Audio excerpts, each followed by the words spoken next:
ነው እኔ በእግዚአብሔር ቃል የቆምኩ ደግሞ ለእግዚአብሔር ቃል የምቆም ነኝ ብለን ለእግዚአብሔር ቃል ስለመቆም አንዳንድ ሀሳቦችን ተከፋፍለን በተለይ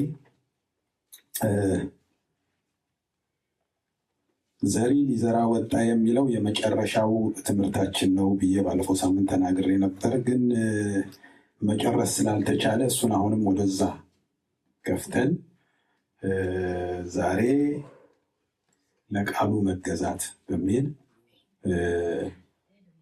ሌላ ደግሞ ለእግዚአብሔር ቃል መገዛት ምንድን ነው?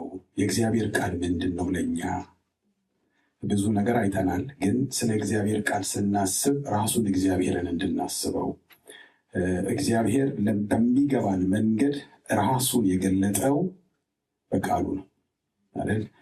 እግዚአብሔር እኛ አይምሯችን ከሚያስበው በላይ ነው ማለት ስለ እግዚአብሔር ይህች አይምሮ አስባ አትጨርሰውም። ድሮ ስንዘምር እጅህ በሰራት በዚች አይምሮ አይዘለቅም ስራ ተቆጥሮ እንዘምር ነበር አይደል? አሁንም እሱ መዝሙር ልክ ነው። ምክንያቱም ሰማይን በስንዝር የለካውን እግዚአብሔር እጅ ፓፓዬ በምታክል ጭንቅላት አይገመትም አይደል? የሆነ በቃ ትንሽዬ የሆነች ነገር ግን ውስጧ ብዙ ነገር አለ። ግን እግዚአብሔር በመገለጥ በቃሉ በኩል ወደኛ ይመጣል። እግዚአብሔርን የምናውቀው በአይምሯችን አይደለም። አይምሮ እግዚአብሔርን አያውቀውም። አይምሮ የዚህን ምድር ነገር ያውቃል። ለዚህ ምድር አይምሮ ክፍት ሲል ይህን ምድር በደንብ አድርጎ ሳይንሱን፣ ጥበቡን፣ አንዳንድ ነገሩ በአይምሮ ይታወቃል። እግዚአብሔር ግን በመንፈስ ይበራል። እግዚአብሔር ካልበራ የአይምሮ ታውቃላችሁ። አንድ ጊዜ ቅርብ ጊዜ አንድ ዶክተር ኢትዮጵያ ውስጥ ትልቅ ቀዶ ጥገና ያደረገን ዶክተር ኢንተርቪው ሰማው። የሰራው ስራ በጣም የሚያስደንቅ ነው። የመጣው እዛ ፕሮግራም ላይ በጣም የሚያስደንቅ ነው። ግን ጠያቂው ሲጠይቀው ለእግዚአብሔር እናት ምስጋና ይግባታል። ለእግዚአብሔር እናት ምስጋና ይግባታል። ይህን ሁሉ ጭንቅላት ይዞ ይህን ሁሉ ሰርጀሪ አድርጎ የእግዚአብሔር እናት እንዴት ይላል? አልበራም። እግዚአብሔር አምላክ ነው፣ ለእኛም በራልን። እግዚአብሔር ሲበራ እንጂ እግዚአብሔር በእኛ ጥበብ ሲታወቅ አይሆንም። ማለት በእኛ አይምሮ እግዚአብሔር አይታወቅም። እግዚአብሔር ብርሃን ነው ያለ መጽሐፍ ቅዱስ የሚነግረን እግዚአብሔር ብርሃን ነው የሚለው እና እግዚአብሔር አምላክ ነው፣ ለእኛም በራልን። እኛ አይምሯችን በጣም ምጡቅ ስለሆነ አይደለም፣ የማቴማቲክስ ሰዎች ስለሆነ የኬሚስትሪ የፊዚክስ ሰዎች ስለሆነን አይደለም፣ እግዚአብሔር ስለበራልን። ያኛው እኮ ላይገባን ይችላል፣ ያኛውን እኮ ላናውቀውን እንችላለን። ግን እግዚአብሔር ምን አደረገልን? በራልን። እኛ ለየት ያልነው በአይምሮ ሳይሆን በመንፈስ ነው። በዚህ ነው መጽሐፍ ቅዱስ መንፈሳዊ ሰው እያለ የሚናገር። እግዚአብሔር ለመንፈሳችን ብርሃን ሰጥቶናል። ስለዚህ እግዚአብሔርን የምናውቀው እግዚአብሔርን የምንረዳው አይምሯችን በሚያውቀው ሳይሆን መንፈሳችን በሚገለጥለት እውነት ነው። ስለዚህ ሁልጊዜ ወደ እግዚአብሔር ስንቀርብ ይህንን እንዳንረሳ። በአይምሮዋችሁ መታደስ ምን በሉ ተለወጡ። አይምሮ መታደስ ነው ያለበት። አይምሮን የሚያድስ የመንፈስ እውነት ነው፣ የመንፈስ ብርሃን ነው። እንደዚህ እናስብ ነበር፣ እንደዚህ እንናገር። ጳውሎስ በቆሮንቶስ አንደኛ ቆሮንቶስ ምዕራፍ 13 ልጅ ሳለው እንደ ልጅ እናገር ነበር፣ እንደ ልጅ እቆጥር ነበር አይደለም የሚለው፣ እንደ ልጅ አስብ ነበር። አሁን ግን ጎልማሳ ሆኜ የልጅነት ጸባይን ብያለው፣ ሽር ያለው ቻለልኝ እንኳን አይደለም የሚለው፣ የሚያሽር ጉልበት እኔ ውስጥ ገብቷል። እግዚአብሔር ሲበራ እንዲህ ነበርን። ግን ማን ነው እንደዚህ አይነት መዝሙር እንዲህ ተስፋ ጋቢስ ነው እንዲህ አልነበርኩም ዛሬ ግን ሆኛለሁ። ያልሆንነውን ያልነበርነውን ያደረገን የእግዚአብሔር ብርሃን። ስለዚህ እግዚአብሔር በቃሉ ይታወቃል። እግዚአብሔር በቃሉ ድርድር አያውቅም። በኢሳይያስ ምዕራፍ 66 ቁጥር 2 ላይ እነዚህን ሁሉ እጄ ሰርታለች። ይሄ የምናያቸውን በሙሉ እኛን ሳይቀር እነዚህን ሁሉ እጄ ሰርታለች፣ እነዚህ ሁሉ የኔ ናቸው ይላል እግዚአብሔር። ነገር ግን ወደዚህ ወደ ትሁት መንፈሱም ወደ ተሰበረ በቃሌም ወደሚንቀጠቀጥ ሰው እመለከታለሁ ይላል። እግዚአብሔር የሚመለከተው ወደ ማን ነው? ወደ ትሁት ደግሞ በቃሉ ወደሚንቀጠቀጥ። ቃሉ እግዚአብሔር ነው። አይገርም? እግዚአብሔር በእጃችን እንዴት አድርጎ እንደገባ እግዚአብሔር በቃሉ ሆኖ እኛ ውስጥ ገባ። ስለዚህ ለዚህ ቃል መንቀጥቀጥ ማለት ይህንን ቃል እንዲህ እያሉ እንደ ብርድ እንደመታው ሰው ማንበብ አይደለም። ለዚህ ቃል መገዛት ማለት ነው። ይሄ ቃል ከጀመርነው ጉዞ ደጋግመን ያነሳናቸው ቤተሰቦች አሉ አደለ? ጌታችን የኢየሱስ ክርስቶስ እናት ማርያም ከጀመረችው ጉዞ ከጀመረችው ትዳር በመሃል መጥቶ ሌላ ጸንሳለ ሲላት እንደ ቃልህ ይሁንልኝ። እኔ ፕሮግራም አለኝ እኔ ፕሮግራም አለኝ። እንዴ አንዳንድ ጊዜ እንደዛ አይደለም የምንለው? እግዚአብሔር የሆነ ነገር ሲያመጣ አታውቅም እንዴ? እኔ እኮ በዚህ ቀን አይመቸኝ፣ እኔ እኮ እንደዚህ ነኝ፣ እኔ እኮ እንደዚህ ያለብኝ፣ እኔ እኮ እንደዚያ ነኝ ነው አይደለም መልሳችን? ግን እንደ ቃልህ ይሁንልኝ። ስለዚህ ከዛ በፊት የተናገረቻት ልናሰምርባት የሚገባ አንድ እውነት አለች። እነሆኝ የጌታ ባሪያ ማለት የጌታ ባሪያ ማለት እንደ ቃል ይሁንልኝ የሚል ብቻ። እዚህ ቃል የሚገዛ የራሱን ፕሮግራም የሚያስተወው፣ የራሱን እውቀት የሚያስተወው፣ የራሱን እቅድ የሚያስተወው እንዲህ አይነት ፕሮግራም ሰብሮ ገብቶ እግዚአብሔር እንደገና ደግሞ እንደ ፈሪ ይህንን ልጅ ይዘህ ወደ ግብፅ ለእስራኤል ወደ ግብፅ መሸሽ ሌላ ታሪክ ነው ብያችኋለሁ። ወደዛ ሄድ ሲለው ማን ይነከዋል? ሲጫፉን ይንቁት። እሱ እኮ አይደለም ያለው። በቃ እነዚህ ሰዎች ያሳዩን እግዚአብሔር ለሚያዘው ነገር አይምሮአዊ ጥበብን ሳይጠቀሙ በመንፈስ እየተመሩ እግዚአብሔር ያላቸውን አደረጉ። ስለዚህ ለእኛም ደግሞ እግዚአብሔር ዛሬ መልእክት አለው አይደል? የእግዚአብሔር ቃል ሕያው ነው። እዚህ ምድር ላይ ድሮ እነ ማቱሳላ 969 ዓመት ነው የኖሩት። ስቲል እነሱ እንኳን 969 ሺህ ዓመት የኖረ የለም። የእግዚአብሔር አቆጣጠር ብቻ ይገርማል። አንድ ቀን እንደ 1000 ዓመት፣ 1000 ዓመት እንደ አንድ ቀን ነው የሚለው። ስለዚህ በእግዚአብሔር አቆጣጠር አንድ ቀን የኖረ የለም። 969 ነች እና 969 ዓመት ማቱሳላ በምድር ላይ ኖሯል። ከዛ በኋላ ያሉት 200 300 ትዝ ይላችኋል። አንድ ጊዜ ነግሬያችኋለሁ እኮ በዚያን ዘመን እኔ የምልህ ይስሐቅን አይተዋል። ትንሽ ቆይ ከተገናኘን የዛሬ 200 ዓመት አካባቢ እንትን ሰፈር ሲያልፍ አይቼው ነበር ምናምን እያሉ ሊያወሩ ይችላሉ። እና አንድ ሰው ሲናገር ምን አለ? እኛ እኮ የምንኖረው የእነሱን የሻይ ጊዜ ነዋል።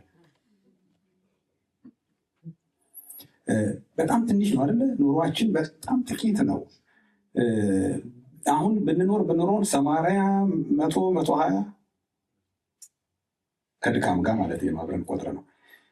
ይሄ ቃል 2000 ዓመት ያስቆጠረ ነው። አዲሱ ኪዳን 2000 ዓመት ሙሉ ተሰብኮ አላለቀም። ታዲያ በ100 እና በ80 ዓመት አያልቅም። የእግዚአብሔር ቃል አያልቅም። እንዴት እንደማያልቅ ደግሞ በኋላ እናያለን። መጽሐፍ ቅዱሳችን በኤፌሶን መጽሐፍ ላይ በአንደኛ ጢሞቴዎስ ምዕራፍ 6 ላይ እንደዚህ ያለ ጳውሎስ ለጢሞቴዎስ የሚመክረውን ትምህርት እናያለን። አንደኛ ጢሞቴዎስ ምዕራፍ 6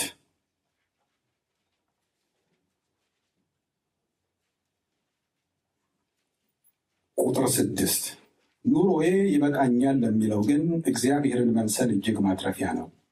ወደ ዓለም ምንም እንኳ አላመጣንምና አንዳችም ልንወስድ አይቻለንም። ይገርማል። ወደ ዓለም ምንም እንኳ አላመጣንም አንዳችም ልንወስድ አይቻለንም። ምግብና ልብስ ከኖረን ግን እርሱ ይበቃናል ይላል። እንዴ መኪናስ፣ የቤትስ? ምግብና ልብስ። በእርግጥ ኢየሱስ ክርስቶስ ስለነዚህ ነገሮች ነው ያስተማረው በምድር ላይ። አታስቡ፣ አትጨነቁ ብሎ ስለምትበሉት አይደል ያለው? ወፎችን ተመልከቱ ብሎ ስለምትበሉት ካለ በኋላ ቀጥሎ የተናገረው ስለምትለብሱት ብሎ ሰለሞን እንኳን በክብሩ እንደነዚህ አበቦች አልለበሰም፣ አለቀ። ስለዚህ መጽሐፉ ስለ ምግብና ስለ ልብስ በቂ ነው ብሎ ነው የሚያስተምረን። ግን እዚህ ላይ የሚናገረውን ክፍል ስትመለከቱ ጳውሎስ ለጢሞቴዎስ ያመጣነው አንድ ነገር የለም። ደግሞ እጅ በእጅ ነው የምንሄደው አይደል? አንድ ሌባ ጃኬት ተሰረቁና ሌቦች ናቸው። ጃኬት ሰረቁ። ከዛ ሂድና ገበያ ሽጥ ብለው አንዱን ሌባ ላኩት። እሱ ገበያ ይዞ እንዲህ ሲል ሌላ ሌባ ሞልጭፎት ሄደ። ከዛ ሲመለስ ስንት ሸጥከው ሲሉት በመጣበት ዋጋ ናቸው።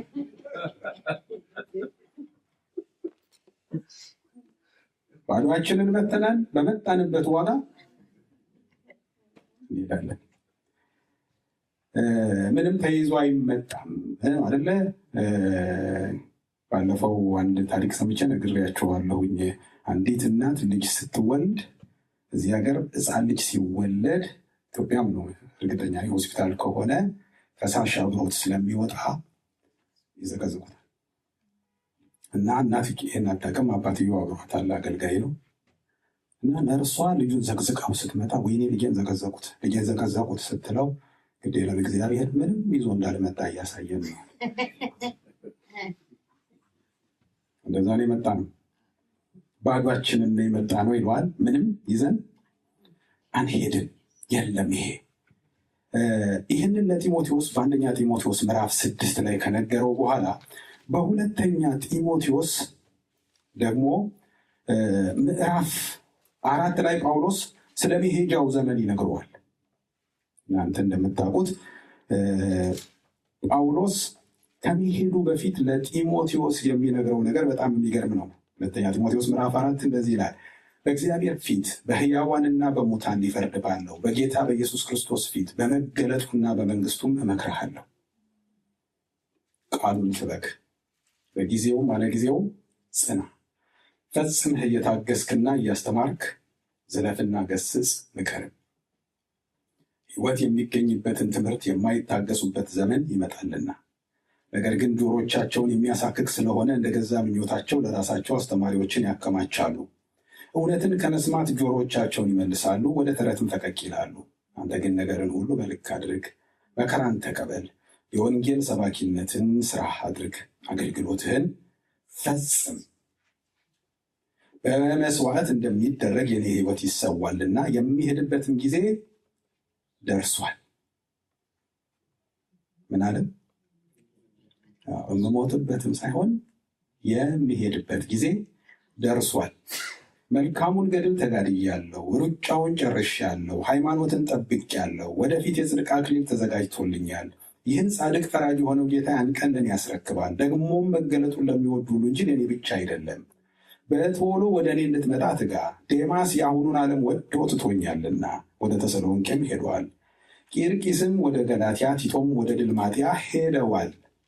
ሉቃስ ብቻ ከኔ ጋር አለ። ማርቆስ ለአገልግሎት ብዙ ይጠቅመኛልና ይስሐው ከአንተ ጋር አምጣው።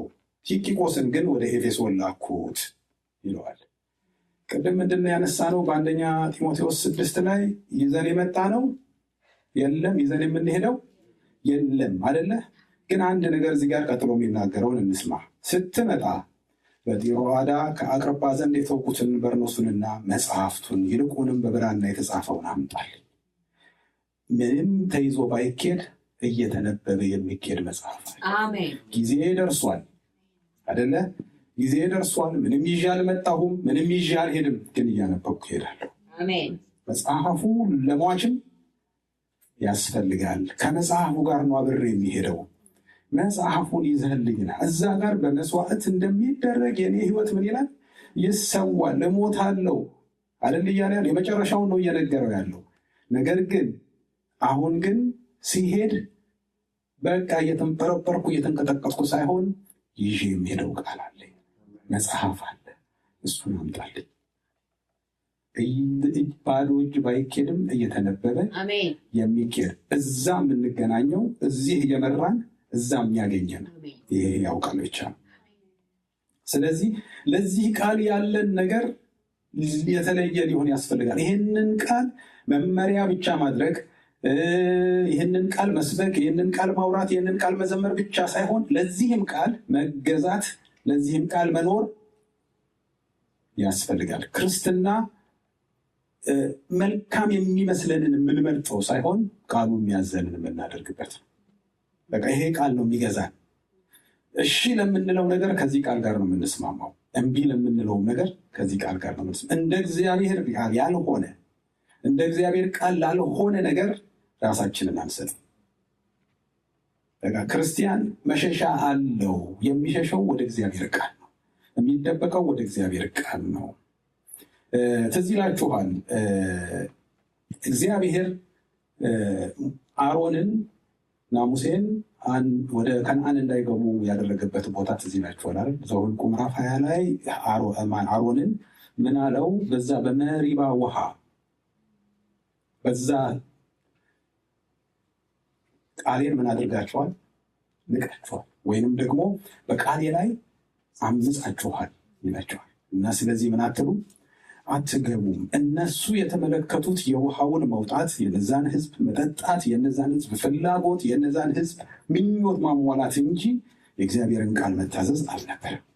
እግዚአብሔር ደግሞ በቃሉ የሚመጣበትን አይታገስም። እግዚአብሔር ማለት ቃሉ ነው። ለቃሉ መገዛት መጽሐፍ ቅዱስ ሲናገር ዲያብሎስን ተቃወሙት፣ ለእግዚአብሔር ተገዙ። እንዴት ነው ለእግዚአብሔር የምንገዛው? ለእግዚአብሔር መገዛት ማለት እግዚአብሔር ለተናገረው ቃል መገዛት ነው። ነገር ሁሉ በመስመር ነገር ሁሉ በእግዚአብሔር ቃል መሰረት ከሄደ ሰው ለእግዚአብሔር እየተገዛ ነው። ሰው ብዙ ፍላጎት ኖሮት ሰው ትዝ ይላችኋል ጌታ ኢየሱስ ክርስቶስ በዮሐንስ ወንጌል ምዕራፍ 8 ላይ ከአይሁድ ጋር ሰጣ ገባ ውስጥ ገብቶ ነበረ። አንተ 50 ዓመት ያልሞላ አንተ ገና አብርሃምን ያውቀዋለሁ ትላለህ፣ አብርሃም ሳይወለድ እኔ ያለሁ ሲላቸው ብዋል። እነዚህን አይሁድ መጽሐፉ ሲነግረን ያመኑ ነበሩ ይላል አይደለ? ግን ሄደና ኢየሱስ ምን አላቸው? ያመኑትን አይሁድ በቃሌ ብትኖሩ በእውነት እናንተ ደቀ መዛሙርቴ ናችሁ። አምናችኋል። ማመን ግን የሚያኖረው በምንድን ነው? እምነት ወደ መፎከር ሳይሆን እምነት ወደ ቃሌ በቃሌ ወደ መኖር ካመጣችሁ ማለት ኑሯችሁ እንደ ቃሌ ከሆነ እናንተ በእርግጥ ምን ናችሁ? ደቀ መዝሙር የሚያደርገን ይሄ ቃል ነው። ይህን ቃል የሚታዘዝ ደቀ መዝሙር አለመሆን አይችልም። ከዚህ ቃል ጋር የሚሄድ ደቀ መዝሙር ነው፣ አለመሆን አይቻልም።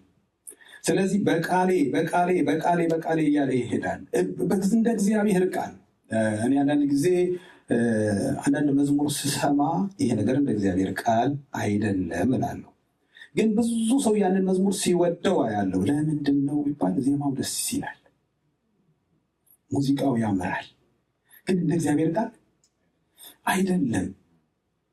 እግዚአብሔር ደግሞ ወገኖች እግዚአብሔር የሰጠነውን የሚቀበል ረሃብተኛ አይደለም። እግዚአብሔር የሰጠነውን አይደለም የሚቀበለን፣ የሰጠንን ነው የሚቀበለን። እግዚአብሔር ሰጥቶ ነው ከእርሱ ለእርሱ መጽሐፍ ቅዱስ የሚያስተምረን አይደል? ድሮ ትዝ የሚለኝ ጓደኞች የነበሩ ኬንያ ውስጥ ኳየሮች ነን ሁላችንም እና መዝሙር የሚጽፉ መዝሙር ለኳየር እያመጡ የሚያስጠኑ ናቸው። እና ዛሬ መዝሙር ተቀብያለሁ ይላሉ ይመጡና፣ ለካ መዝሙር ምንጽፈው አይደለም። በኋላ ነው የሚገባኝ መዝሙር ተቀብያለሁ ሰጪ አለ። መንፈስ ቅዱስ መጥቶ ይህንን ዘምር፣ እግዚአብሔር ይህንን ይወዳል አይደል? አንዳንድ መዝሙር እኛ ደፍረነው ባይሆንም እግዚአብሔርን ግን እንደ ቃሉ ካልሆነ ግድ የለም። የዜማ ውበት እዚህ ጋር ይቅር። እግዚአብሔር የህይወት ውበት ይፈልጋል። እግዚአብሔር በፍርሃት የሚደረግ ነገር ይፈልጋል። የሚስማማኝ የሆነ ጥሩ ድምፅ አይደለም፣ ጥሩ ህይወት ነው ብሏል እግዚአብሔር። የሚመለከተው ያንን ነው እና እንደ እግዚአብሔር ቃል መርምረን ይሄ እንደ እግዚአብሔር ቃል ነው፣ ይሄ እንደ እግዚአብሔር ቃል ነው ካላልን ትዝ ይላችኋል። አሁን ጌታ ኢየሱስ ክርስቶስ በተሰቀለ ጊዜ ሁለት ወንበዴዎች ከግራና ከቀኝ አምጥተው ሰቀሉ። ማለት እነዛ ወንበዴዎች በርባን እንኳን የሚባል ነፍሰ ገዳይ ሲፈታ ምሕረት ያላገኙ ናቸው። ትንሽ ጫን ያሉ ይመስሉኛል ወንበድናቸው። እና እዚህ ጋር ያለው ምን አለው ኢየሱስን? አንተ በእርግጥ የእግዚአብሔር ልጅ ከሆንክ እኛንና ራስህን አድን። እኔ ሆን አልልም ማለት እንዴ በመስቀል አሳርረው ሊገሉኝ ሲሉ አጠገቤ የእግዚአብሔር ልጅ አለ ተብዬ፣ ግን አዛ ጋር ያለው ደግሞ ምን አለው? አንተ በእንደዚህ አይነት ፍርድ ውስጥ እንኳን ሆነ እግዚአብሔርን አትፈራም? ንግግሩ ላይ ምንም አይነት ክፉ ነገር አታዩ አይደል? መጽሐፉ ላይ ግን አንተ በእርግጥ የእግዚአብሔር ልጅ ከሆንክ ራስህንና እኛን አድን ብሎ ሰደበው። መጽሐፉ ስድብ የማያውቅ አይመስልም? አሁን እኛ የምንሳደበውና ይሄ ይገናኛል። ግን አንዳንድ ነገር የእግዚአብሔርን ማንነት እንደ እግዚአብሔር ቃል ያልሆነ ስድብ ነው። መጠንቀቅ ያስፈልጋል። ስለዚህ ገሰጸው። ኢየሱስ ክርስቶስ ግን ዞር ወንበዴ፣ ደግሞ አሁን አንተ ስጮህ የት ነበርክ አለው። አልመለሰለትም። አልሰማውም እንዴ አይደለም። ኢየሱስ አጠገቡ ያለው ያኛው ሰምቶ እኮ አንተ ብሎታል አይደል? አትፈራም እንዴ ብሎታል። ኢየሱስ ግን ምን አለ? አልመለሰም። ጸጥ ነው ያለው። ደክሞት ስለነበር፣ ተገርፎ ስለነበር፣ የሸዋ አክሊል ላዩ ላይ ተደፍቶ ስለነበር፣ መስቀል ተሸክሞ በጣም ዝሎ ስለነበር ነው አይደለም። ምክንያቱም የሚያነቃንቀው ጥያቄ ሲመጣ ተናግሯል ኢየሱስ። እውነተኛ መንፈስ የመራው በመንግስት ስትመጣ አስበኝ፣ ያን ሁሉ ስጮህ የት ነበርክ? እኔ ወንጌል ስሰብክ፣ እኔ ወንጌልን ለፍጥረት ስናገር፣ ስጮህ፣ ዋጋ ስከፍል፣ አንድ ቀን መተህ ያልተማርክ እዚህ መጨረሻ ሰዓት አጠገብ የሆነ ይዘኸኝ ግባ ትለኛለህ እንዴ አላለውም። እውነት እውነት እልሃለሁ እሱ የጠየቀው ገና ነው፣ ግን ዛሬ ከኔ ጋር በገነት ትሆናለህ። እንደ ቃሉ የሆነ ነገር ኢየሱስ መስቀል ላይ እንኳን ሆኖ ይመልሰዋል። እንደ ቃሉ ሲጠየቅ፣ መንፈስ ቅዱስ ሰጥቶ ሲጠየቅ፣ ከመንፈስ ቅዱስ ሰው ተገልጦለት የሚጠይቀውን ጥያቄ እዛ መከራ ውስጥ ሆኖ ኢየሱስ ይመልሳል። እዚህ ጋር እኮ ሌላ ጩኸት አለ። ለምን ተውከኝ፣ ኤሎሄ ኤሎሄ ላማ ሰበቅታኒ የሚል የሆነ የመተው የብቸኝነት የመረሳት ጩኸት አለ። ግን በዚህ ሁሉ ዛሬ ከኔ ጋር ምን ያህል ዋጋ እንደሚሰጠው ይሁት ጌታ ኢየሱስ ክርስቶስ እንደ ቃሉ የሚመጣን እዛ መስቀል ላይ ሆኖ እኛ በክብር እያለ ነው አሁን ያለ ነው። በአብ ቀኝ ሆኖ ነው ያለ ነው። ሞትን አሸንፎ ነው ያለ ነው። ግን ኢየሱስ ክርስቶስ አሁንም የሚነቃነቀው እንደ ቃሉ በሆነ እንደሚፈልግ እኛ ምኞታችንን አይደለም፣ ፍላጎታችንን አይደለም፣ እንደ እግዚአብሔር ቃል የእግዚአብሔር ቃል ሊገዛን ያስፈልጋል። ለእግዚአብሔር ቃል መገዛት ያስፈልገናል። እያንዳንዷን ነገር እንደ እግዚአብሔር ቃል መፈተሽ አለብን። የመጣልንን አይደለም፣ የቀረበልንን አይደለም እንበላው። የሚመረምር ጆሮ ያስፈልገናል። የሚያዳምጥ ጆሮ ያስፈልገናል። ይህንን ከበላን፣ ይህንን ቃል ከበላን የሚመጣውን ነገር በሙሉ በዚህ ቃል መነጽር ነው የምናየው። አንድ ሰው ምን አለ? ወንፊታችን ልክ አምጥተን እዚህ ላይ ስናስቀምጥ የሚያልፈውን ያሳልፈዋል። እናቶቻችን እንዲህ አድርገው የቀረውን እንዲህ አይደለም የሚያደርጉት፣ ያለፈውን ያበሉናል። ያለፈውን እንብላ። መጽሐፉ ያለ አንጓሎ የጣለውን ግን እንጣለው። ደስ በሚል ነገር አይደለም፣ ከሱ በተቀበልነው ነገር ደስ ይበለን። እኛን ደስ በሚለን ነገር አይደለም። እግዚአብሔር እንደዛ ነው። በቃሌ ደስ ይለኛል። እግዚአብሔር በክርስቶስ ደስ ይለዋል። እግዚአብሔር በመንፈሱ ደስ ይለዋል። ከእርሱ መንፈስ ተወስዶ በሚደረግ ነገር ደስ ይለዋል። አንዳንድ ጊዜ ቆም ብለን ተቃዋሚ ስለሆንን አይደለም አይደል? አንዳንድ መዝሙር ስቅጥጥ የሚላችሁ እኔ ያስደነግጠኛል። ግን ለምንድነው የሚያስደነግጠኝ? እንደ እግዚአብሔር ቃል ሲታይ ነው እንጂ እኔ ገምጋሚ ሆኜ የሆነ ነገር ሆኜ አይደለም። ግን መንፈስ ቅዱስ ይሰጥና መንፈስ ቅዱስ የሰጠን ሰዎች ካልተጠነቀቀን ስጋም ይሰጠናል። በዛው እንዳይሆን መቀበላችን። ከመንፈስ ቅዱስ የሚመጡ መዝሙሮች ይገርሙኛል። ባለፈው እያወራሁ ነበር ከማን ጋር እዚህ ዘምረናል። አንድ መዝሙር እሑድ ዕለት በእልልታ በደስታ በድል ድምፅ በሆታ ብለን ዘምረናል። የሆነ አለ ግርግር እልልታ በደስታ በድል ድምፅ ሆ ደስ የሚልበት ዘመን ሆታ፣ እልልታ፣ ደስታ። መንፈስ ቅዱስ ሲሰጥ እንዴት ይገርማል። ዝቅ ብሎ በመፍራት በመንቀጥቀጥ እንዳይደባለቅ ያንን ብቻ አይተን ሰውየው ስፖርት በጣም ይሮጣል አሉና ትሬኒንግ ሲያደርግ ሱዳን ገባሉ። በጣም ስትፈጥንም ከባድ ነው። እንደዚህ ብለን አይደለም። መንፈስ ቅዱስ ባላንስድ እዚህ ጋር እልልታው፣ ደስታው፣ ሆታው አለ። ዝቅ ብለህ ግን በመፍራት በመንቀጥቀጥ በፊቱም በመገዛት እንሰግድለታለን። የሆነ መንፈስ ቅዱስ የሚሰጠው ነገር ራሱ ይገርማል። ከመንፈስ ቅዱስ የመጣ ነገር ያስገርማል። ተቀብለን ነው የምንዘምረው። ተቀብለን ነው መዝሙሮቻችን ተቀብለናቸው ነው። አንድ ወንድም ሰማሁ ብሎ የነገረኝ ወንድማችን ተስፋዬ ጋቢሶ አንድ ቀን ሲመሰክር አንድ አዝማች ከጌታ ተቀብለን ለአንዱ ቁጥር 1 ዓመት ጸልየን እናውቃለን።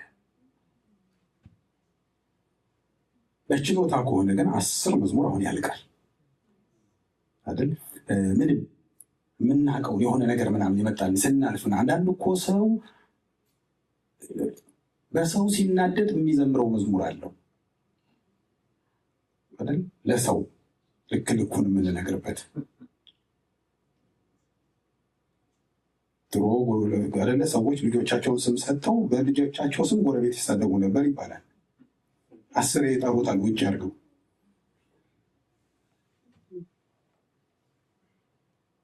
ሌላውን የምንናገርበት አይደለም፣ እኛና እግዚአብሔር የምንገናኝበት ነው መዝሙር። ይገባሃል ብለን የምናቀርብለት ነው መዝሙር። እግዚአብሔር የሚቀበለው መዝሙር እንደ ቃሉ የሆነ፣ እግዚአብሔር የሚቀበለው ጸሎት እንደ ቃሉ የሆነ፣ እግዚአብሔር እንደ ቃሉ የሆነን ነገር አይገፋም። ደስ ብሎት ነው የሚቀበለው። ይኸው እኮ ይሄኛው ወንበዴ ይሄኛው ዱርዬ፣ እንግዲህ መጽሐፍ ቅዱስ የሚለው ቃል ነው ሁለቱ። ምንም ነገር በምድር ላይ በኖረበት ዘመን ያላስመዘገበ፣ ቆሞ ያልሰማ፣ ነፍሰ ገዳይ የነበረ ቆሞ በመንግስት ስትመጣ ይህ እንዴት አወቀ ማለት።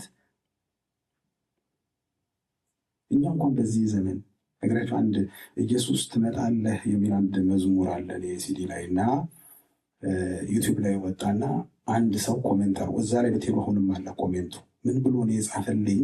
መጀመሪያ ያው መቼም ሀገራችን መርፌ ስንወጋ አልኮል ቀባቀባ አድርገውን አይደል? እንደሱ አልኮል ቀባኝ።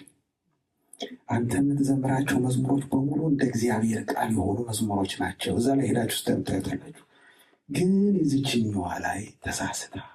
ኢየሱስ ክርስቶስ በምናምን ዓመተ ምህረት መጥቷል፣ ተመልሶ አይመጣም። ምድር ላይ አሁን ነው እንደዛ አይመጣም የሚሉ አሉ። ወንበዴው ትመጣለህ ሲለው፣ ስትመጣ አስበኝ ሲለው አሁን ላይ አይመጣም ብለው የሚያስተምሩ አሉ። መጥቶ ነበር። ግን እዚህ ጋር ኢየሱስ ክርስቶስ ሰማ፣ አደመጠ፣ መልስ ሰጠ። እዚህ ጋር ሰማ፣ አደመጠ፣ ሰጠ። እግዚአብሔርን የሚያነቃንቅ እግዚአብሔርን ወደ መልስ የሚያመጣ ጥያቄ እዚህ ውስጥ አለ። እንዲህ ብለሃልና ይለዋል በቃልህ፣ እንዲህ ብለሃልና። እግዚአብሔር እንደ ቃሉ የሆነውን ነገር ይሰማል። እንደ ቃሉ የምንዘምረውን መዝሙር ይቀበላል። እግዚአብሔር ጥሩ ነው ብለን መርጠን ግን ለእግዚአብሔር አንሰጠው። እግዚአብሔር ሰጪ ነው። እግዚአብሔር ይሰጣል። መዝሙርን በሌሊት የሚሰጥ ይላል የእግዚአብሔር ቃል ሲናገር፣ የሚሰጥ እግዚአብሔር ነው። ዝማሬዎቻችን የተቀበልናቸው እንጂ የጻፍናቸው እንዳይሆኑ። የጻፍናቸው የሆነ እንትናል ጥበባችን አለበት። የሰጠን ግን ምንም ቢሆን ምን የእሱ ስጦታ ይቀበለዋል። ነገር ሁሉ ነገር ከእርሱ ነው አይደል? ሁሉ ነገር ከእርሱ በእርሱና ለእርሱ ነው። መቀበል የሚባል ነገር አለ። አንዳንድ ጊዜ እግዚአብሔርን ሳናውቅ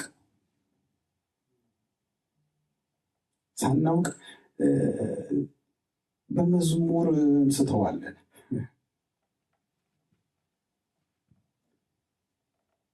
ግን መጽሐፋችን በማስተዋል ዘምሩ፣ እግዚአብሔርን ዘምሩ በሚል ባለፈው ሳምንት ተናግረን እግዚአብሔርን ዘምሩት።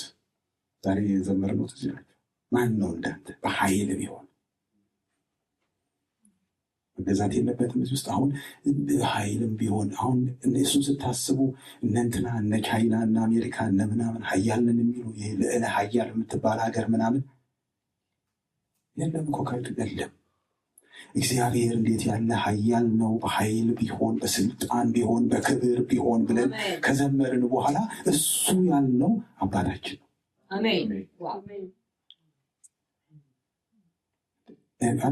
የሆነ በባለስልጣን መካከል እንዳውራ ዶሮ ሂዱ አይላችሁም? የሆነ ኮራ ኮራ እንድንል የሆነ በቃ ነገር እንዲሰማ ድፍረት እንዲኖረን የሆነ አይደለም። እግዚአብሔር በቃ ስለሱ ተነግሮ የእሱ ልጆች መሆናችንን። ለዚህ እኮ ነው እግዚአብሔርን አወቁት እነ ዮሐንስ ስለ እግዚአብሔር ገባቸው። ወንጌሉን ጻፉ፣ መልእክቱን ጻፉ። መልእክቱ ላይ የሆነ ነገር እግዚአብሔር ግብት ሲላቸው የእግዚአብሔር ልጆች ተብለን እንድንጠራ አብ እንዴት ያለውን ፍቅር እንደሰጠን እዩ። እንዲሁም ነን እኛም የሚያሳስበን አሁን ሐዋርያ ነቢይ እንትና ምናምን ተብለን መጠራት ነው። እኛን የሚያጓጓን ሌላ ነገር፣ የእግዚአብሔር ልጆች ተብለን እንድንጠራ እሱ ነው ሰልጣን። የእግዚአብሔር ልጆች እግዚአብሔር የሆነ ምናምን ሁለተኛ ምናምን አሁን አይደለ እሰይ እንደረሳው አይነት የዳዊት የሆነ በቃ ትንሽ ነው እሱ እንትን ነው ሳይል ልጅ ያደረገን ወለደን። እግዚአብሔር ወለደን፣ የእግዚአብሔር ልጆች ተባልን። ከየት መጣ? ተወልደን። ድሮ ልጆች ሆናችሁ ቤተሰብ አንተ እኮ ተጥለህ አግኝቼ ምናምን ብሎ ቀልዶባችሁ ያውቃል? እንትን እኮ ናቸው። እኔ አያቴ እንደዛ ትለኝ ነበር። እኔ ድሮ በቃ ጥለው ሄደው ደግነቱን ያላለቅስ ምንም የሆነ ነገር አይ። ምክንያቱም በጣም ኮምፎርተብል ነበርኩ ቅብረር ስለምታደርገኝ። ስለዚህ እኔ ተጣልኩም ተገኘሁም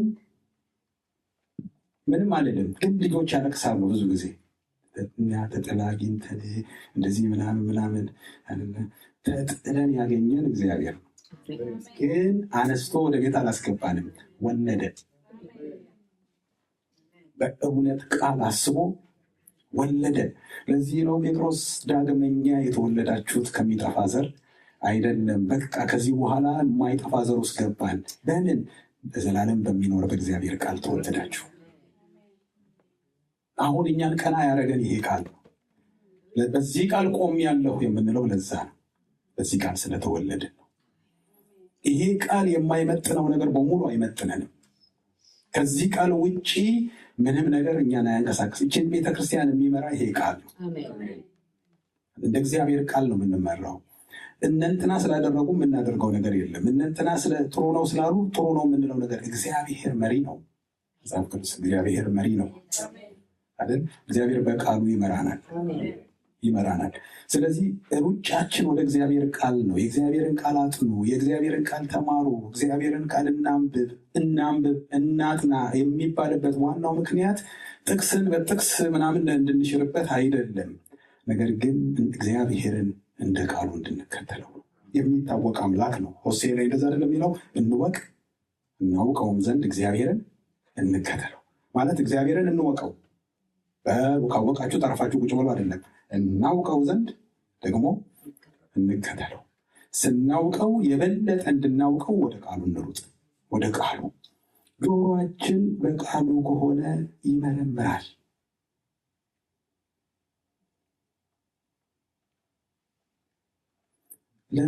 ለእያንዳንዷ ነገር እንጠነቀቃለን። የሆነ የምንማረው ነገር አለ፣ የሆነ የሚገባን ነገር አለ። ዛሬ ብራዘር ተስፊሽ የለም አልቻለም ማለት ነው። እና በመዝሙር ጉዳይ ብራዘር ተስፊሽ ታውቂያለሽ፣ ጸጊ ያለሽ እዚህ ኳይሮቻችን አላችሁ እናንተ። መዝሙር ላይ ኢየሱስ የሚል ከሌለ ተስፊሽ አይመቸው። ስሙን ካልጠራው ከቤተክርስቲያን ለምን እወጣለሁ አይደል? በኋላ ላይ እንትን ጀመርኩ። አሁን በቃ ተስፍሽ በጌታ ኢየሱስ እንበል ስለሚል አንዳንድ መዝሙሮች ታውቃላችሁ፣ መዝሙሩን እያወጣን ኢየሱስ እያለን እንከታለን። ተስፍሽ በቃ አሁን ደስ ይለዋል። እኔ ደግሞ ገባሁና ቤት ተስፍሽ ጌታ ብዬ መጽሐፌን ስመረምር ለካ ትልቁ ጉዳይ የኢየሱስ ስም ነው። በቀደም አንድ መዝሙር ዘመርኩና የዘመርኩት ሁለት የመጨረሻው መዝሙር ላይ ኢየሱስ የሚል አለ እና ልክ ስንወጣ አገኘኝና ዛሬ ጌታን ስም ሳንጠራ ልንወጣ ነው ብዬ መጨረሻ ላይ ደረስክልኛል። ኢየሱስ ስም አሁን እኮ እኛ ነን አይደለ? እኛ አሁን ሌላ ሞስ ብዙ ጊዜ አጥምቀናል እና ስናጠምቅ በአብ በወልድ መንፈስ ቅዱስ ስም አጠምቅሃለሁ እንላለን። ያንን ሰውዬ አፉን ግጥም አድርገን አፍንጫውንም ይዘን ነው የምንከተው።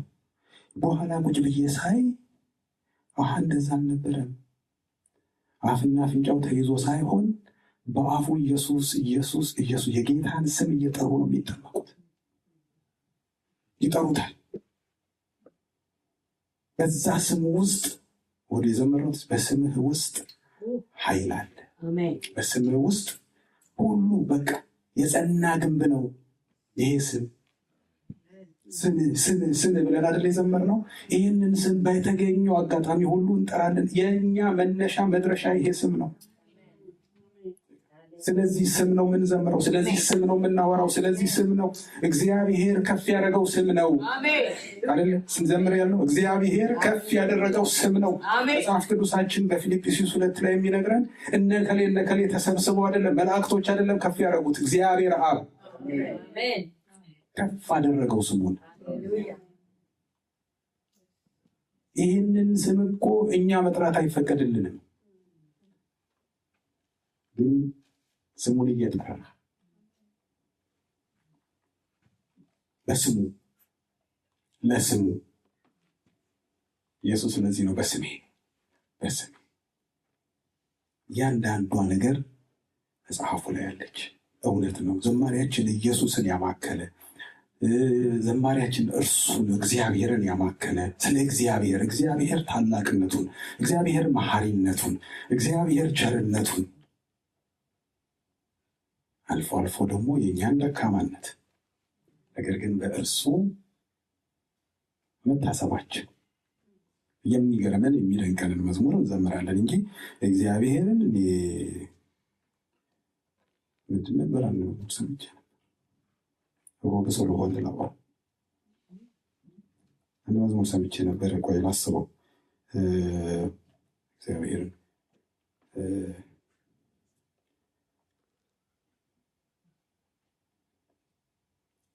ምንድን ነው ይለወጣል ብዬ የጠበቅኩት ነው። አንድ መዝሙር አለም ሰሞን እንደ ሰው ባየው እንደው በገመግመው ይለወጣል ብዬ ባስበው ራሱቴ እኔ እግዚአብሔርን ቁጭ ብዬ አይቼው ይለወጣል ብዬ ኢየሱስ ክርስቶስ ትናንትና ዛሬም እስከ ዘለዓለም ያው ነው የሚል ቃል አንብቤ እንዴት ነው የማየው?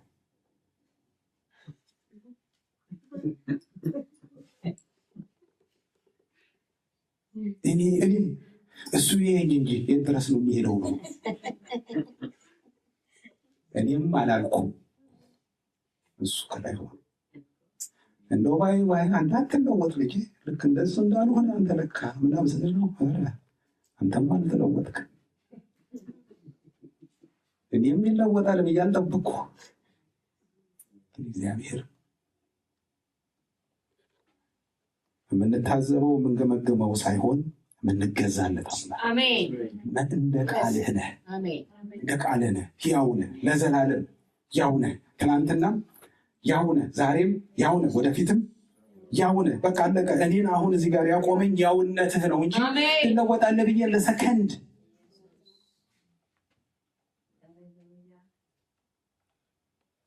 እንደውም እኛ ነን እየፈራን እንደው ይሄ ነገር የሆነ ነገር መጥቶ ይለውጠኝ ይሆን? እንደው በእግዚአብሔር ላይ ዞርንበት ይሆን? ስንት ሰው ዞር ሲል አይተናል። ብዙ የተናገሩ፣ ብዙ የዘመሩ፣ ብዙ ያወሩ፣ ብዙ ያሉ፣ ብዙ የሰበኩ ድንገት እጠፍ ሲሉ አይተናል። እታጠፍ ይሆን? ኧረ ጌታ ሆይ አጽናኝ፣ አንተ ትታጠፍ ይሆን ብዬ እግዚአብሔርን እንዴት ብዬ ነው የምጠይቀው?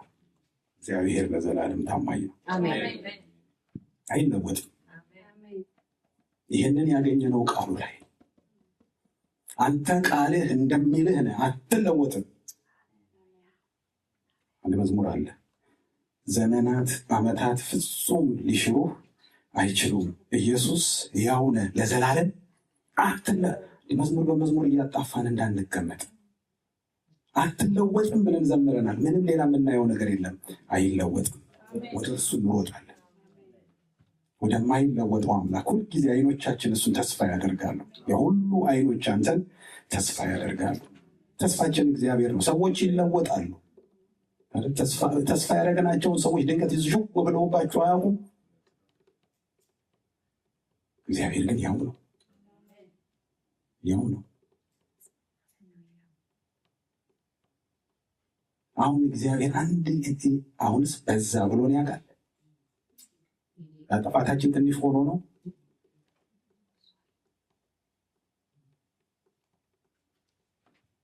ስንት ጊዜ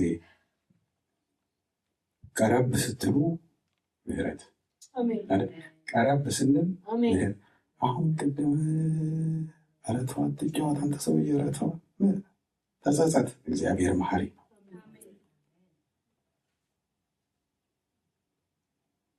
እኛንን መጽሐፍ የዋስነው ሰው መጽሐፉ ጠፋብኝ ቢለኝ ይጥፋ፣ ምህረት ስናደርግ ይጥፋ፣ አይዞ ችግር የለም እንለዋለን። በሚቀጥለው መጽሐፍ ሲለን እያለን የለኝም እኮ ለምን ያቺ የጣላት አለች። እግዚአብሔር ግን እንደዛ አይደለም። በሚቀጥለው ደግሞ ጌታ ሆይ ስንለው ያው ነው። ወደ እግዚአብሔር እየሮጥን እግዚአብሔርን እየፈለግን ለእግዚአብሔር እየተገዛን ነው እግዚአብሔርን የምናመልከው። የማይሰለች አምልኮ ያለው በመገዛት ውስጥ ሆነን እግዚአብሔርን እንድናመልከው እግዚአብሔርን እንድናውቀው ያስፈልጋል። ዝማሪያችን መለወጥ አለበት። ሰው ስብከቱ መለወጥ አለበት አይደል? ስብከታችን መለወጥ አለበት። ሁልጊዜ አንድ ነገር እንሆናለን አይደለም፣ ግን እግዚአብሔር ሲለውጠን ይለወጣል። ዝማሪያችንም ይለወጣል፣ ህይወታችንም ይለወጣል፣ ኑሯችንም ይለወጣል። ወደ እግዚአብሔር ቃል ስንመጣ እየተለወጥን እንሄዳለን።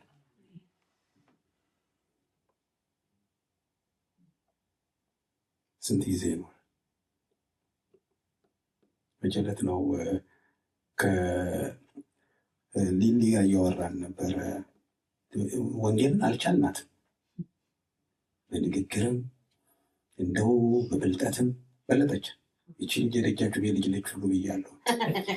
በቃ ምንም የማታመጣብን ታሪክ የለም ማለትና አሁን ትናንትና እልል ብለን ቴሌግራም ላይ ፎቶዋን ፖስት ያደረግናት ልጅ ነች። እንዴት እንደተቀየረች እግዚአብሔር እንዲህ አይነት መለወጥ በቤቱ ይፈልጋል። ወላጅ ደስ አይለውም? ያቺ ትንሽ ምንም የማትናገር ጸጥ የምትል የነበረች ልጅ ዛሬ በስማችን ስጠራ ወላጅ ደስ አይለውም? እዚህ ያለ ነው ደስ አይለንም? እግዚአብሔር ትናንትናም ዛሬ ምን ሁልጊዜም ሕፃን ሆነን እንድናድግ እግዚአብሔር ይፈልጋል። እንድንለወጥ ይፈልጋል። እግዚአብሔር ያላየነውን እንድናይ ይፈልጋል። ግን ወደሚለውጠው ካልተጠጋን አንለወጥም። ወደሚቀይረው ካልመጣን አንቀይርም። ለዚህ እኮ ነው የእግዚአብሔርን ቃል መጽሐፍ ቅዱስ ያዕቆብ የሚናገረው የተፈጥሮ ፊቱን በመስታወት አይቶ እንደሚረሳ ማለት። ሄድኩኝ እዚህ ጋር የሆነ ነገር አለብኝ፣ አየሁት፣ ረስቼ ሄድኩ። መስታወቱን እንጠቀመኝ ከጉዳዩ ጋር አብሬ ከዋልኩ መቅረፍ ያለብኝም በመስታወቱ ካየው ማንሳት አለብን። በእግዚአብሔር ቃል መቀረፍ ያለበት ሁሉ በእግዚአብሔር ቃል ጉዳይ መፈራራት የለብንም አደለ? መነጋገር ነው ያለብን። መጽሐፍ ቅዱሳችንን እያጠናን ነው እና ባይብል ስተዲ ላይ የሐዋርያት ሥራ ምዕራፍ 19 እያጠናን ነው። ስለ ጳውሎስ ጢራኖስ የምትባል በዛ ቃል ይነጋገሩ ነበር። ደስ አይላችሁ? በሐዋርያቱ ዘመን አንድ ድሮ የሆነ መጽሐፍ ላይ ክርስቲያኖች ለጳውሎስ በነበሩ ዘመን እንደዚህ መቀመጫ የለም፣ እና ይነጋገሩ ነበር። የእግዚአብሔር ቃል ነው። ጳውሎስ ያስተምራሉ። ህብረት ነው የነበረው። ክርስቲያኖችን ከስደት ሊያድን ክርስቲያኖችን እቀበላለሁ ብሎ አንድ ንጉሥ ነው ለክርስቲያን ነፃነት ሰጣለሁ ብሎ በሮም። ከዛ በኋላ ቤተክርስቲያን ሰራላቸው እና ቤተክርስቲያን እንደዚህ ሰራት እና እዛ መጽሐፍ ላይ የቤተክርስቲያንን ዲዛይን የወሰደው ከቲያትር ቤት እንደሆነ ይናገራል። መድረክ አለ፣ ተመልካች አለ። እኛ ግን በዛ መልኩ አይደለም አሁን ያለ ነው። ቲያትር እየሰራን አይደለም። ነገር ግን የእግዚአብሔርን ቃል እንማማር፣ የእግዚአብሔርን ቃል እንነጋገር፣ በእግዚአብሔር ቃል እንነጋገር። እናንሳው፣ እናውራው፣ ተው የሚለንን እንተወው፣ አርጉ የሚለንን እናርገው። ያው እግዚአብሔር ሲንቀሳቀስ እናየዋለን። ከቃሉ ጋር ትዝ ይላችኋል፣ ባለፈው ሳምንት ነግሬያችኋለሁ። ኤርምያስን ምን ታያለህ? ና የለውዝ በትር ያለው ፈጽመው ዘንድ በቃሌ እተጋለሁ። በቃሉ የሚተጋ አምላክ ከሆነ በቃሉ ካለን በቃሉ ይተጋል። እግዚአብሔር ይንቀሳቀሳል። እግዚአብሔርን የሚያንቀሳቀስ ቃል ነው ይሄ።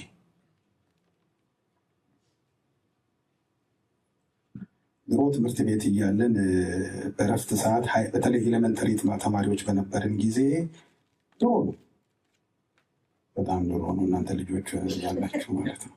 እና በረፍት ሰዓት የሆነ አስማት እናሳያችኋለን። ዛሬ አስማት ጊዜ ያለ እያሉ አስማት እና መኪና በፀጉሩ የሚጎትት እንደዚህ አይታችኋል። አይናችን ላይ እንትን አድርጎብን ተንቀሳቅሶ ይሁን ሰውየው ከምር መኪናውን ጎትቶት ይሁን እግዚአብሔር ነው የሚያውቀው። ግን የሆነ ነገር ቅንነት ላይ ደረቱ ላይ እንትን የሆነ በቃ የማይንቀሳቀስን ግዙፍ ነገር በሆነ ነገር ማንቀስ፣ በጥርሱ የሆነ ነገር እየጎተተ ማንቀሳቀስ፣ በጣም ያ ሰውዬ ልዩ ይወልብናል። አስማት ከነሱ እዚህ ጉዳይ ላይ ግን አስማት አይደለም። እዚህ ጉዳይ ላይ ግን ህይወት ነው ያለው። ግን አይገርማችሁም? ሰማይንና ምድርን የፈጠረን እግዚአብሔር እቺስ ታንቀሳቀሰው። እግዚአብሔር ለቃሉ ይንቀሳቀሳል። የሚያንቀሳቀሰውን ነገር ያዙ ነው ያለው። የሚያንቀሳቀሰው ነገር ላይ ተጣበቁ ነው ያለን። ስለዚህ እግዚአብሔር ከኛ ጋር አብሮ እንዲንቀሳቀስ እኛ ከቃሉ ጋር እንንቀሳቀሳለን። ያለ እግዚአብሔር ቃል አንወጣም። ያለ እግዚአብሔር ቃል አንገባም። ያለ እግዚአብሔር ቃል ምንም የምናደርገው ነገር የለም። ይገዛናል። የእግዚአብሔር ቃል ይገዛናል። ባይመቸን አርጎ ያለንን እናረጋለን። ለእኛ ምቾት የምንኖር ስላልሆነ ይህንን ቃል ማን ነው በእኛ እጅ ላይ ያስቀመጠው? ቃሉ በልብህም በአፍህም ሆኖ ቀርቦልሃል ሲል ማን ያቀረበልን? እግዚአብሔር ነው። ባለቤቱ እሱ ማለት እግዚአብሔር ያቀረበልን ቃል ነው። ከማን እንደተቀበልኩት አይደል ያለው ጳውሎስ። ወይንም ደግሞ ከጌታ ዘንድ የተቀበልኩትን አገልግሎቴን እርሱም ወንጌልን መመስከር። ከማን የተቀበልነው ይህንን ቃል? ከእግዚአብሔር ከተቀበልነው እግዚአብሔር የሚንቀሳቀስበት ቃል እንደሆነ ግን ማወቅ አለብን። እኛን ፈጥሮናል፣ ምድርን ፈጥሯል፣ ሰማይን ፈጥሯል። ደግሞ እግዚአብሔር ለእኛ በዚህ ታውቋል። ሲሰበክ ኖሯል። አሁን ከዚህ በኋላ ሌላ 2000 ዓመት ቢኖር ይሄ ቃል አያልቅም። ይህንን ቃል ሰብከው ሳይጨርሱብኝ ቶሎ ልምጣ ብሎ ጌታ አይመጣም። ሲመጣም ይቀጥላል ይሄ ቃል። ሰማይና ምድር ቢያልፉም ቃሌ አያልፍም ስላለ ቢመጣም ይሄ ቃል ይቀጥላል፣ የእግዚአብሔር ቃል። ስለዚህ ለእግዚአብሔር ቃል መገዛት ያስፈልጋል። መገዛት ማለት ለእግዚአብሔር ቃል ሲባል መተው ያለብንን ሁሉ እንተዋለን። ለእግዚአብሔር ቃል ሲባል መቀበል ያለብንን ሁሉ እንቀበላለን። ይሄ ቃል የሚለውን እንቀበላለን። ከቀይ ቃል የእናንተ መጽሐፍ ቅዱስ ደግሞ ብሎ እውነቱን ውሸት ባላውቅም አንድ ሰው ቢሊ ግርሃምን ጠየቃቸው። ዶክተር ቢሊ ግርሃምን ጠየቃቸው አሉ። አቤት የእናንተ መጽሐፍ ደግሞ ያበዛዋል። ምንድን ነው እንደው አንተ ራስህ እንደ ሰው ስታስበው እንዴት ነው አንድ ሰው አሳ ነባሪ ሆድ ውስጥ 3 ቀንና 3 ሌሊት የሚያድረው? እንደው አንተ ራስህ እስቲ ንገረኝ። አሳ ነባሪ ሆድ ውስጥ ሰው 3 ቀንና 3 ሌሊት፣ ምክንያቱም የአሳ ነባሪ ውሃ ውስጥ እንዴት አንተ እስቲ ንገረኝ ብሎ ጠየቃቸው አሉ። እሳቸው የመለሱት መልስ አንድ ነው አሉ። ዮናስ በአሳ ነባሪ ሆድ ውስጥ 3 ቀንና 3 ሌሊት አደረ ሳይሆን ይሄ ቃል አሳ ነባሪው ዮናስ ሆድ ውስጥ 3 ቀንና 3 ሌሊት አደረ ቢለኝ እውነት ነው። ይሄ ቃል የተናገረው ሁሉ እውነት ነው። ሰው እኮ አይደለም፣ ኢየሱስ ክርስቶስ ራሱ ዮሐንስ 17:17 ምንድን ነው ያለው? ቃልህ እውነት ነው። ሌላ ነገር እኮ ብዙ ነገር ይዟል። የእግዚአብሔር ቃል ግን ከውጭም ከውስጥም ምንድን ነው? እውነት ነው። የሆነች ጥቅስ እየጠቀሱ ወደ ውጭ የሚመሩ ሊኖሩ ይችላሉ፣ ግን የእግዚአብሔር ቃል ሁልጊዜ እውነት ነው። ጅማሬው እውነት ነው፣ ፍጻሜው እውነት ነው። ኢየሱስ ስለዚህ ይመስለኛል እውነት እውነት እላችኋለሁ። አንዳንድ ቦታ እውነት ውሸት ስላለ፣ እኔ ጋ ግን ምን አለ? እውነት እውነት እላችኋለሁ። የምናገረው እውነት ነው፣ የማደርገው እውነት ነው። በቃ ይሄ ቃል ምንድን ነው? እውነት ነው። ለዚህ ቃል ነው አሜን የምንለው እኮ አይደል? ለዚህ እውነት ነው አሜን የምንለው። ለዚህ ቃል ነው የምንንቀጠቀጠው። ለዚህ ቃል ነው። እኔ እዚህ ጋር ስለቆምኩ አይደለም። ይሄ ቃል ግን ምንድን ነው? እውነት ነው። ይሄ ቃል ነው። አሁን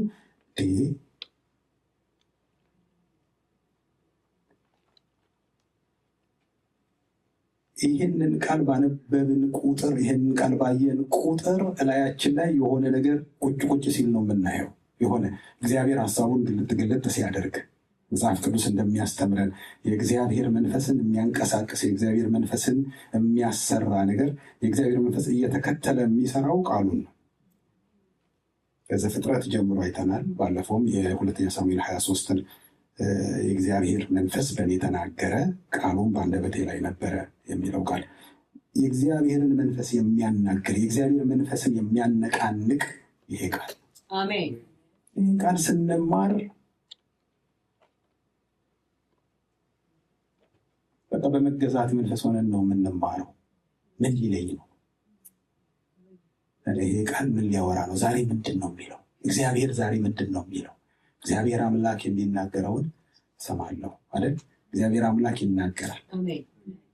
እግዚአብሔር በቃሉ ይናገራል። እግዚአብሔር አምላክ የሚናገረውን እሰማለሁ። በቃ ለመስማት ነው የምመጣው። እግዚአብሔር የሚናገረውን ለመቀበል ነው የምመጣው። እግዚአብሔር የሚናገረውን ለማድረግ ነው የምመጣው። ስንመጣ በሆነ መንፈስ እንመጣ ይሆናል። ስንሄድ ግን ተቀብለን ከሄድን ግን በዛ መንፈስ እንመለስ ይሆናል። ይዞ ቀለል አድርጎ አስተምሮ አጽናንቶ ደግፎ የሚያወጣ ቃል ይሄ ቃል። አንድ መሳሪያ አለ አሁን እስራኤል ሰራች የተባለው አይደል? አይረን ዶም የሚባል ሚሳኤል ሲመጣ ሚሳኤሉን በአየር ላይ ያከሽፈዋል። የሆነ ነገር ውስጥ ግቡ ይባላል። ጦርነት ነግሬያቸዋለሁ ባለፈው አይደል? አንዲት ስትነግረኝ አረብ ሀገር ነው ያለችው እና አሁን አላርም እየጠበቅን ነው አለች። ድሮ አቤት ሙቀት አቤት ብርድ ስንል ነው የኖር ነው አለች። አሁን ግን መጡ አልመጡ አላርም ነው አለች የምንጠብቀው። እና አላርሙ ሲመጣ ወደ ሆነ ውስጥ ግቡ ይባላል። ማለት ሚሳኤሉ ወደማይነካው መጠለያ መሸሸጊያ አለ፣ ወደዛ ግቡ ይባላል። ያኛው ሄዶ የተገለጠውን ነገር አፍርሶ ጨርሶ ይመጣል። የእግዚአብሔርን ቃል ግን መጽሐፍ ቅዱስ ሲነግረን በተራሮች ላይ ሲዘል ኮረብቶችም ላይ ሲወረወር ወደ እኔ ይመጣል። ምንም ነገር የማያግደው ከምንም ነገር የማይቀር እየዘለለና እየተወረወረ የሚያገኝ ከሚሳኤል በላይ ሃሌሉያ። ሰው ሚሳኤልን ይደበቃል፣ ሰው ሚሳኤልን ያመልጣል። ይህን ቃል ግን አያመልጥም፣ ወደ እኔ ይመጣል። ምንም ነገር ቢኖር፣ ተራራ ቢኖር፣ ኮረብታ ቢኖር የማይታገል ቃል፣ የእኛ ሁኔታ የማይዘው ቃል፣ እኛ ያለንበትን ሁኔታ አይ የማይል መጽናናት ባስፈለገን ሰዓት መጽናናት ይዞ የሚመጣ ገጥሟቸው አያውቅም? አንድ ጊዜ አውሮፓ ውስጥ የሆነ ቦታ አገለገልኩና ከዛ እንደ አጋጣሚ ሆኖ እኔ አገልግዬ ስወጣ አንዲት እህት የሆነ ፕሮግራም አዘጋጅታለች። ለበግ ታርዶ ምናምን በቃ ድግስ ደግሳለች እና ፕሊስ ቤት ይዛችሁት ነው አለች። እና እዛ ቸርች ላይ የሆነ ሰው ምን አለኝ፣ እግዚአብሔር ይባርክ፣ እግዚአብሔር ዛሬ አጽናናኝ። ከዛው እግዚአብሔር ይመስገን የመጽናናት ቃል ነበር ዛሬ የሰበኩት ብዬ ወጣው። የሆነ ቦታ ሲሄድ እኔ ምልህ አለኝ፣ እግዚአብሔር ይባርክ፣ ልክ ነገረኝ ዛሬ ጌታል። እዛ ምሳ ላይ ደግሞ የሆነ ሰው መጣና አንተ ዛሬ እግዚአብሔርን ቃል ስማር ተበረታታው፣ ውስጤ ብዙ ነገር ነበር። ለካ አንድ ቃል እየተናገራችሁ እንደሚያስፈልገው ነው የሚደርሰው። መጽናናት ለሚያስፈልገው መጽናናት ሆኖ ይሄዳል። መበርታት ለሚያስፈልገው ብርታት ሆኖ ይሄዳል። መገሰጽ ለሚያስፈልገው ይገስጽ። እዚህ ጋር የሚነገረው ግን አንድ ነገር ነው። እንደፈለገ እንዲህ የሆነ ነገር እያደረገ ለእያንዳንዳችን እንደ አስፈላጊነቱ የሚመጣ ይሄ ቃል ለእንትና ነው የመጣው እኔን አይመለከተኝም እንዳንል አድርጎ እንደሚመለከት የሚመጣ ቃል። ለዚህ ነው ተራራው ላይ ኮረብታው ላይ የማይቀረው። ለእነንትና ነው የዛሬው ቃል እንዳትሉ፣ አቤት እንትና በኖረች እንዳትሉ። እኛ ጋር ስራ አለው። እንዲሁ አይሄድም። ምሻውን ፈጽሞ ይመለሳል እኮ ነው ያለው። ቃሌ መሻቴን ፈጽሞ ወደ እኔ ይመጣል ነው ያለው። ስለዚህ መሻት አለ፣ እግዚአብሔር መሻት አለ። ስለዚህ እግዚአብሔር መሻት ይፈጸማል። ቃሉ ተነግሮ እኔ ተደንቄበት ሞት አቤት ማይክ አቤት የማይክ ትምህርት አቤት ቅድም ጳውሎስ ያለው የሚመቻቸውን አስተማሪዎች እንትን በቀደምነት የሆነ እስኬፕ እንትን ለጥፎ የትምህርት ለጥፎ በኋላ የእሱን ትምህርት እንዲህ ልናይ ስንል ፓስተር ከሌ ህዝቡን በሳቅ ገደላቸው የሚል ሰው በሳቅ ሲሞት ለማየት የተለጠፈ ቪዲዮ አለ እዛ ዩቲዩብ። በሳቅ ለመግደል እኛ በሳቅ ለመሞት አለመጣንም። እኛ እንደሚያስፈልገን እግዚአብሔር በእኛ ውስጥ ይሁን የሚለው መጽናናት ከሆነ መጽናናት፣ በረከት ከሆነ በረከት፣ ተግሳጽ ከሆነ ተግሳጽ፣ መበረታታት ከሆነ መበረታታት የውዴ ቃል የውዴ ቃል ይመጣል። ወደ እኔ ይመጣል። ወደ እያንዳንዳችን ይምጣ። አሜን። የእግዚአብሔርን ቃል እንውደደው፣ እንገዛለት። አንድም ቀን ተንኮል መክሮ አያውቅም። ምክንያቱም ጴጥሮስ በአንደኛ ጴጥሮስ ምዕራፍ 2 ላይ ተንኮል የሌለበትን የቃሉን ወተት ተመኙ። አንድ ቀን ክፉ መካሪ አለ እኮ አይደል? ክፉ የሚመክር አሉ እኮ። አንድ ወንድም እውነቱን የነገረኝ በፊት አትላንታ ያለው ወደ ጌታ መጥቷል። በቃ በጌታ ተቀይሯል። ግን ድሮ በጌታ ሳይሆን በፊት ምን አይነት ተቅበዝባዥ እንደሆነ ሲነግረኝ ከመቅበዝበዜ የተነሳ ራስን የማጥፊያ መንገዶች የሚል መጽሐፍ አንብቤያለሁ አለኝ። አሉ ራስን ስለማጥፋት የሚናገሩ መጽሐፍ አሉ ማለት ነው።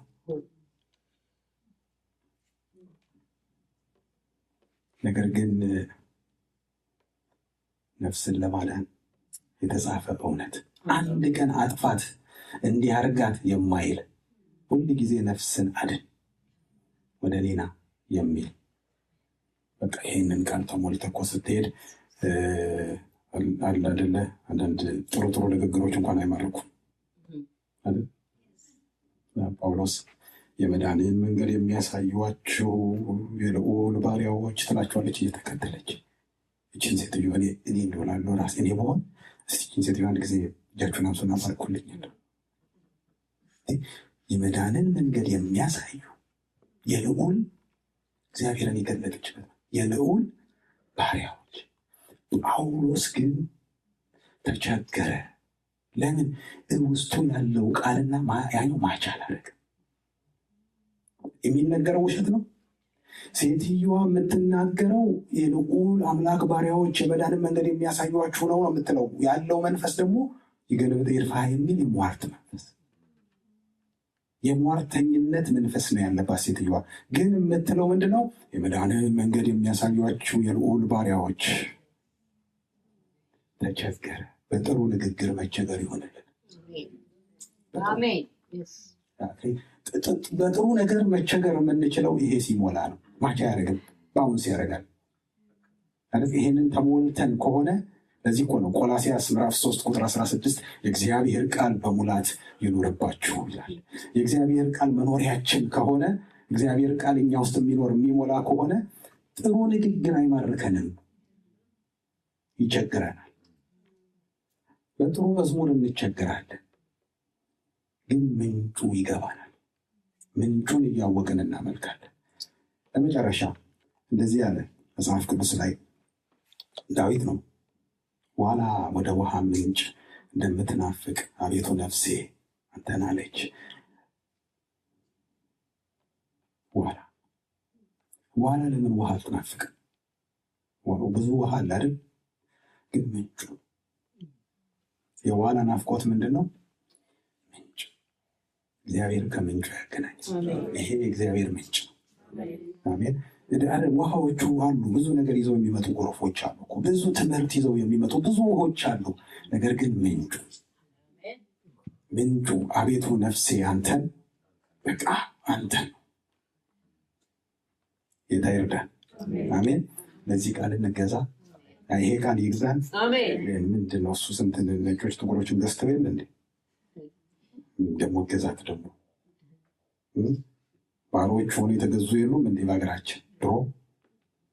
ግን ለእግዚአብሔር ተገዙ፣ ለቃሉ ተገዙ። የእግዚአብሔር ቃል ይግዛን። አሜን። ጸልይ። እግዚአብሔር ይረዳል።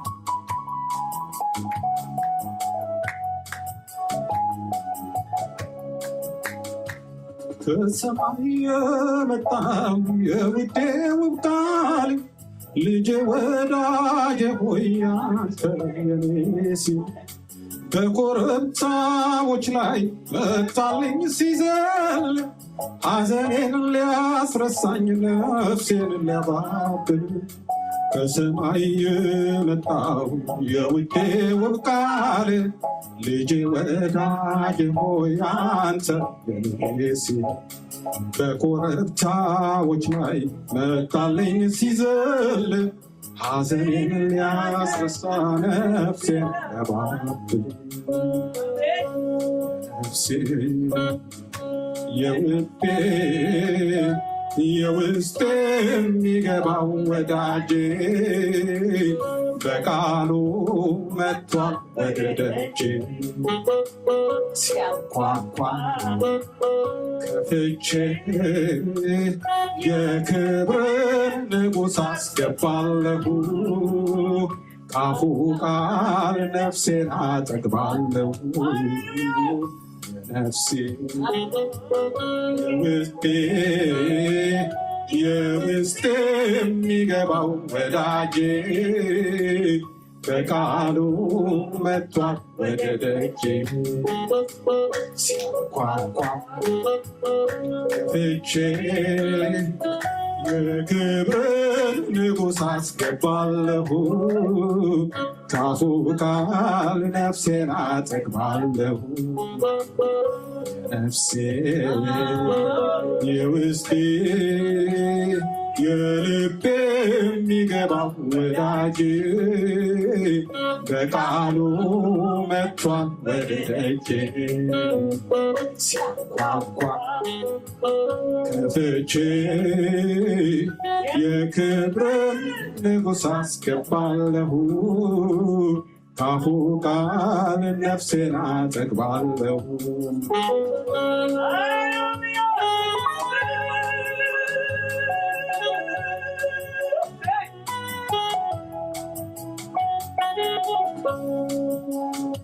ከሰማይ የመጣው የውዴው ቃል ልጄ ወዳጄ ሆይ አንተ የኔ ሴት በኮረብታዎች ላይ መጣልኝ ሲዘል ሐዘኔን ሊያስረሳኝ ነፍሴን ባብል ከሰማይ የመጣው የውዴው ቃል ልጄ ወዳጄ ሆይ አንተ የኔ ሴት በኮረብታዎች ላይ መጣልኝ ሲዘል ሐዘኔን ሊያስረሳኝ ነፍሴን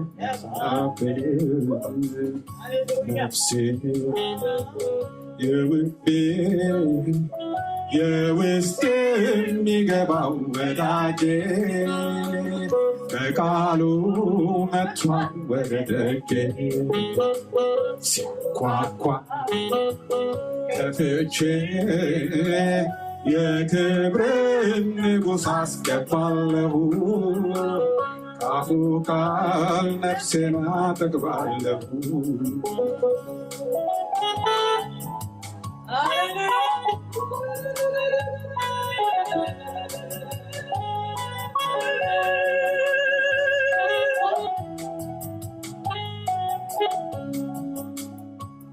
ታላቅ ይሉሃል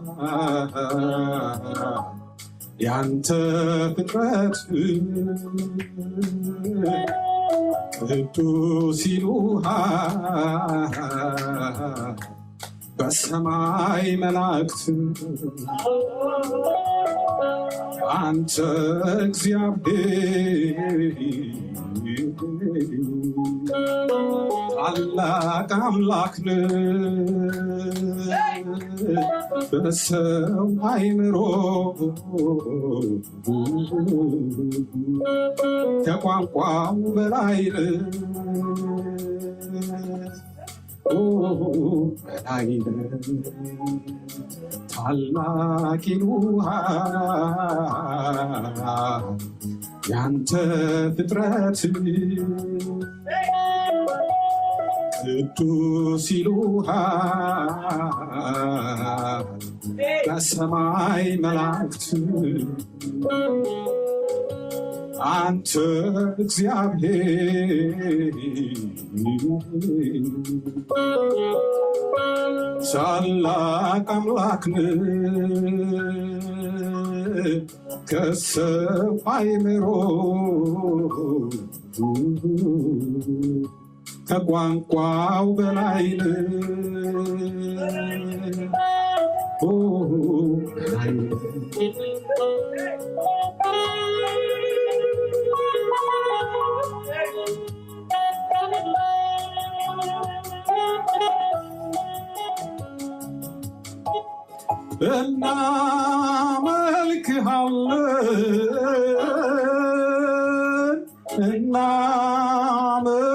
እናመልክሃለን ከዙፋን ስርም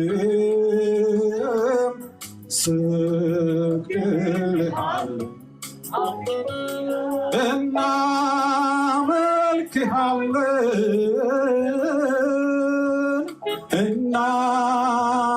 እናመልክሃለን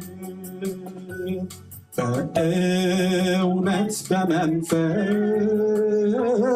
እንሰግድልሃለን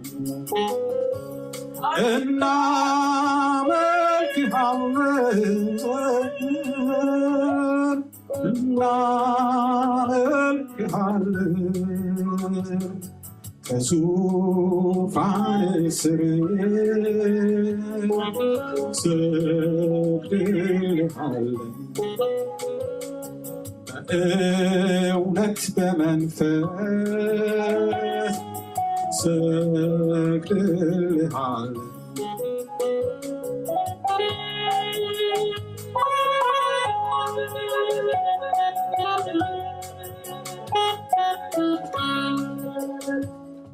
እግዚአብሔር ሆይ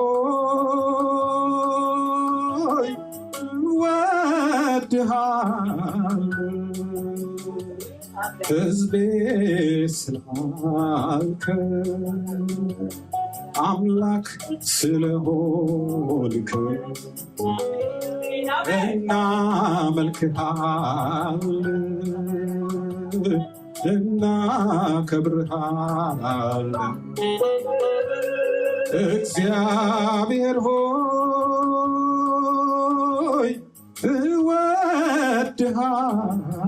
እወድሃለሁ፣ ልጄ ስላልከኝ አባት ስለሆንክ እኔ አመልክሃለሁ፣ እኔ አከብርሃለሁ፣ እኔ አመልክሃለሁ፣ እኔ አከብርሃለሁ። ስለ መጨረሻ እንዲህ እንበለው።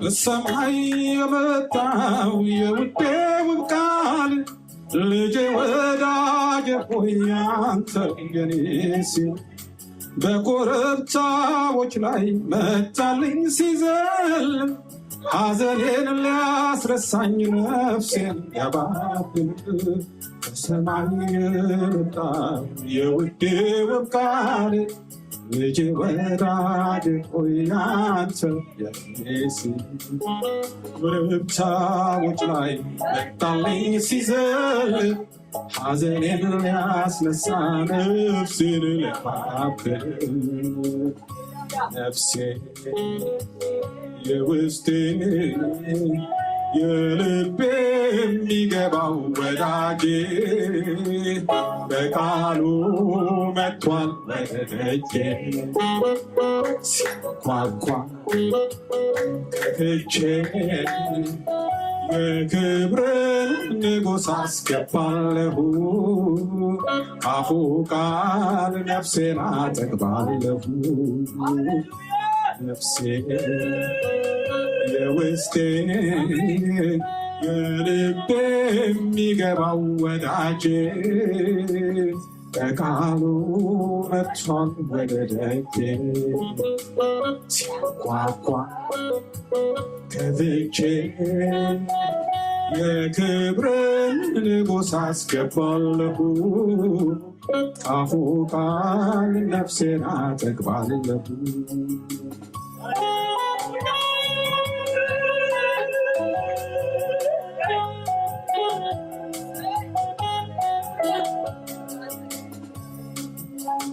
እናመሰግንሃለን።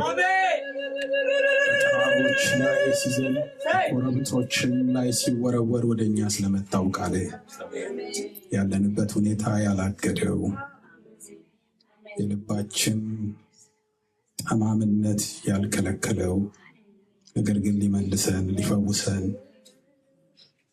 ወደ አንተ ሊያቀርበን የመጣውን ቃልህን በእጃችን አድርገህ ስለላክልን እናመሰግንሃለን። ጌታ ሆይ እንድንገዛለት፣ እንድንታዘዘው፣ እንድንኖረው በልባችን ስፍራ እንዲያገኝ ሁሉ ጊዜ ከእርሱ ጋር እንድንራመድ በቃልህ ወደሚንቀጠቀጥ የምትመለከት የምትፈልግ አንተ ነህና ይሄ ቃል ጌታ ሆይ በፊትህ የሚያኖረን እንዲሆን ልትረዳን እንለምንሃለን።